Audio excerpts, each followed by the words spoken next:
You've probably seen thousands of these vans driving on the highways around the DFW Metroplex, but have you ever seen one like this? We've got a CA-tuned front bumper fitted out with a Warn winch, some Baja Designs LP9 lights. Over here we've got some BFGs wrapped around some Method wheels, super sweet combo. Come to the back with me, Dale. As you can see on the trim, most Sprinter vans do not come like this. This is a Line-X custom coating all throughout the van. In the back here, these are all Alvans products. Alvans is great for Sprinter vans. We love Alvans. So Alvans, this is a shout out to you. We've got a B2 bike carrier here with a large Expedition box. I'm sure it's locked. Oh man, look at that. And look, the client here has already got it outfitted with all the things he needs.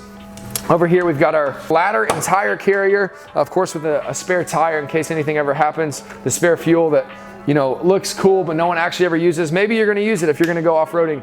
And then of course the ladder to the top. So this is the best Sprinter van in the DFW Metroplex, I would say in the entire nation, but that's just because I'm biased. But if you are looking for a cool Sprinter van, or maybe you have one, you don't have one, maybe your band is looking for a new tour bus, or your family's looking for a new mini RV, this is the van for you. And don't get a stock one. Who wants a factory one? You gotta make it dope. So come to us, we're Central Alps. We love to make cool Sprinter vans. Partner with me, submit an inquiry on the link below, and we'll get you started.